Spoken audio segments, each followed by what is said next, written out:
So അടുത്ത question ബാർബിറ്റുറേറ്റ് പോയ്സണിങ്ങിൽ നിന്ന് വരുന്നൊരു ക്വസ്റ്റ്യനാണ്.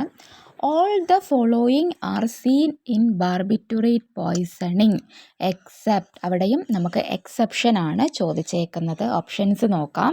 Option A hypothermia, option B dilated pupils, option C cyanosis and option D is hypotension. മറ്റൊരു question നോക്കാം. നോക്ക് ഔട്ട് ഡ്രോപ്സ് ഈസ്, അപ്പോൾ ഇതിൽ പറഞ്ഞിരിക്കുന്ന 4 ഓപ്ഷൻസിൽ നോക്ക് ഔട്ട് ഡ്രോപ്സ് എന്ന് പറയുന്നത് ഏതാണെന്നാണ് question. Option A opium, option B chloral hydrate, option C cannabis indica and option D is none of the above. Barbiturate poisoning manifest all the following, അല്ല all the following are seen in barbiturate poisoning except എന്നുള്ള ഒരു question ആയിരുന്നു നമുക്ക് വന്നിട്ടുണ്ടായിരുന്നത്. So എക്സെപ്ഷനാണ് നമ്മൾ കണ്ടുപിടിക്കേണ്ടത്. Okay, അപ്പോൾ എന്തൊക്കെയാണ് ബാർബിറ്റുറേറ്റ് പോയ്സണിങ്ങിൻ്റെ സിംറ്റംസ് എന്ന് പറയുന്നത്? ബാർബിറ്റുറേറ്റ് പോയ്സണിങ്ങിൻ്റെ സിംറ്റംസ് എന്ന് പറയുമ്പം അതിനകത്ത് ഹൈപ്പോതെർമിയ ഉണ്ടാകും, കൺസ്ട്രക്റ്റഡ് പ്യൂപ്പിൾസ് ഉണ്ടാകും, ഹൈപ്പോടെൻഷൻ ഉണ്ടാകും, സയാനോസിസ് ഉണ്ടാകും and stupor which progressing into coma. അപ്പം these are the features seen in barbiturate poisoning. അപ്പോൾ നമ്മുടെ ക്വസ്റ്റ്യനിൽ നമുക്ക് ഈ പറഞ്ഞ സിംറ്റംസിൽ കൺസ്ട്രക്റ്റഡ് പ്യൂപ്പിൾസിന് പകരം നമുക്ക് ഡൈലേറ്റഡ് പ്യൂപ്പിൾസ് എന്നാണ് തന്നത്. അപ്പോൾ നമ്മുടെ ആൻസർ എന്ന് പറയുന്നത് ഡൈലേറ്റഡ് പ്യൂപ്പിൾസ്. അപ്പോൾ എക്സെപ്ഷൻ ആയിരുന്നു ചോദിച്ചിരുന്നത്, അപ്പോൾ ഡൈലേറ്റഡ് പ്യൂപ്പിൾസ് എന്നുള്ളതായിരുന്നു അതിൻ്റെ ആൻസർ. ഓക്കെ, ഇനി ഈ ബാർബിറ്റുറേറ്റ് അല്ലെങ്കിൽ സാലിസിലേറ്റ്സിൻ്റെയൊക്കെ എക്സ്ക്രീഷൻ യൂറിൻ വഴിയാണ് നടക്കുന്നത് എന്നുള്ള കാര്യം ഓർക്കുക. ഹീമോപെർഫ്യൂഷൻ വിത്ത് ചോർക്കോൾ is beneficial in barbiturate poisoning, അതും നമ്മൾ ഓർക്കുക. ഇനി അടുത്ത ക്വസ്റ്റ്യൻ എന്തായിരുന്നു? നോക്ക് ഔട്ട് ഡ്രോപ്സ് എന്നറിയപ്പെടുന്നത് ഏതാണ്? Which of the following is also known as നോക്ക് ഔട്ട് ഡ്രോപ്സ് എന്നായിരുന്നു നമ്മുടെ ക്വസ്റ്റ്യൻ. അതിൻ്റെ ആൻസർ വന്നിട്ട് ക്ലോറൽ ഹൈഡ്രേറ്റ് ആണ്. Chloral hydrate is also known as നോക്ക് out drops or dry wine എന്നുള്ളത് ഓർത്ത് വെക്കുക. It is used as hypnotic effect ഉണ്ടാക്കുന്നതിന് വേണ്ടിയിട്ടാണ് എന്താ ഉപയോഗിക്കുന്നത്? ക്ലോറൽ ഹൈഡ്രേറ്റ് ഉപയോഗിക്കുന്നത്. It is crystalline, bitter and has got peculiar pungent order. വളരെ ക്രിസ്റ്റലൈൻ ആണ്, ബിറ്റർ ടേസ്റ്റ് ആണ്, ഒരു പെക്യൂലിയർ പഞ്ചൻറ്റ് ഓർഡറും ഉണ്ടെന്നുള്ള കാര്യം ഓർക്കുക. ഇനി കെറോസിൻ പോയ്സണിങ് കൂടെ ജസ്റ്റ് ഒന്ന് നോക്കാം. കെറോസിൻ പോയ്സണിങ്ങിൻ്റെ ക്വസ്റ്റ്യൻസ് ഒന്നും നമുക്ക് വന്നിട്ടില്ല. പക്ഷെ കെറോസിൻ പോയ്സണിങ് വന്നു കഴിഞ്ഞാൽ ഇനിഷ്യലി ഫ്യൂ അവേഴ്സിനുള്ളിൽ തന്നെ ഫീവർ വരും എന്നുള്ള കാര്യം ഓർക്കുക. അതുപോലെ തന്നെ എക്സ്ട്രാ അപ്പിയറൻസും കാണുന്നുണ്ട് എന്നുള്ള കാര്യം നമ്മൾ ഓർക്കുക. Okay, so the next question is most common cause of acute heavy metal poisoning is. അപ്പോൾ നമ്മൾ മെറ്റാലിക് പോയ്സണിങ് എന്നുള്ള ചാപ്റ്ററിലെ കുറച്ച് ക്വസ്റ്റ്യൻസും അതിൻ്റെ ഡീറ്റെയിലിങ്ങുമാണ് ഇനി നോക്കുന്നത്. സോ ഫസ്റ്റ് ക്വസ്റ്റ്യൻ എന്താണ്? Most common cause of acute heavy metal poisoning is. Option A zinc, option B arsenic, option C mercury and option D is lead. So next question എന്താ? Most poisonous form of arsenic is.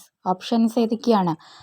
Metallic arsenic, arsine gas, arsenic dioxide and arsenic trioxide. Okay, next question is inheritance powder is. Option A lead, option B mercury, option C arsenic and option D zinc. നമ്മുടെ 3 questions നമ്മൾ കണ്ടു കഴിഞ്ഞു. Questions ഏതൊക്കെയാണെന്ന് നമുക്ക് ഓർമ്മയുണ്ടെന്ന് വിചാരിക്കുന്നു. ഇനി നമ്മൾക്ക് ആ ക്വസ്റ്റ്യൻസിൻ്റെ ആൻസേഴ്സ് ഒന്ന് കണ്ടുപിടിക്കാം. അപ്പം മെറ്റാലിക് പോയ്സൺസ് പറയുമ്പോൾ മെയിനായിട്ട് നമുക്ക് ആർസനിക്, ലെഡ്, മെർക്കുറി, സിങ്ക് ഇതൊക്കെയാണ് വരുന്നത്. അതിൽ ആർസനിക്കിലേക്ക് വരുമ്പോൾ arsenic is also known as inheritance powder or lay powdery discussion എന്ന് പറയുന്നത് ആർസനിക്കാണ്. സോ നമുക്കിതൊരു ക്വസ്റ്റ്യൻ ആയിട്ട് വന്നിട്ടുണ്ടായിരുന്നു, ഇൻഹെറിറ്റൻസ് പൗഡർ എന്ന് പറയുന്നത്. അപ്പോൾ ഏതാണ് ആൻസർ? ആർസനിക് ആണ്. ദെൻ അതെന്തുകൊണ്ടെന്ന് വെച്ചാൽ it is used to kill ones on സിബ്ലിങ്സിനെ തന്നെ നശിപ്പിക്കാനായിട്ട് യൂസ് ചെയ്തിരുന്ന ഒരു മെറ്റലാണ് for the purpose of inheritance of the property. Next is most common source of acute heavy metal poisoning. അതും നമ്മുടെ ക്വസ്റ്റ്യൻ ആയിരുന്നു. അതിൻ്റെ ആൻസർ ഏതാണ്? ആർസനിക് ആണ്. ഇപ്പോൾ question most common cause of chronic heavy metallic poison എന്ന് ചോദിച്ചാൽ അവിടെ ആർസനിക് അല്ല ആൻസർ, ലെഡ് ആണ് ആൻസർ. സോ അത് നമ്മൾ ഒന്ന് ക്ലാരിഫൈ ചെയ്ത് വെക്കുക. Most common source of acute heavy metal poisoning എന്ന് പറയുന്നത് ആർസനിക് ആണ്. അപ്പോൾ അക്യൂട്ട് ഹെവി മെറ്റൽ പോയ്സണിങ്ങിൻ്റെ മോസ്റ്റ് കോമൺ കോസ് ആർസനിക്കും, ക്രോണിക് ചോദിച്ചു കഴിഞ്ഞാൽ ലെഡ് ആണെന്നും ഓർക്കുക. അടുത്തതും നമ്മുടെ ഒരു ക്വസ്റ്റ്യൻ ആയിരുന്നു. Most toxic form of arsenic എന്ന് പറയുന്നത് ആർസൈൻ ഗ്യാസ് ആണ്. പ്യുവർ ആർസനിക് മെറ്റലോ ആർസനിക്കിൻ്റെ ട്രയോക്സൈഡും ഡയോക്സൈഡും ഒന്നുമല്ല. The answer is arsine gas. Okay, other than arsine, അത് കഴിഞ്ഞാൽ ആർസൈൻ ഗ്യാസ് കഴിഞ്ഞാൽ സെക്കൻഡായിട്ട് വരുന്ന മോസ്റ്റ് പോയ്സൺ എന്ന് പറയുന്നത് ആർസേനിയസ് ട്രയോക്സൈഡ് ആണ്. ഓക്കെ, ആർസീനിയസ് ട്രയോക്സൈഡ് ആണ് എന്നുള്ള കാര്യം ഓർക്കുക. അപ്പോൾ ഇത്രയും കാര്യങ്ങളാണ് നമ്മുടെ ക്വസ്റ്റ്യനിൽ വന്നിട്ടുള്ള കാര്യങ്ങൾ. സോ ഇപ്പോൾ തന്നെ നമുക്ക് ആൻസർ ക്ലിയർ ആയി.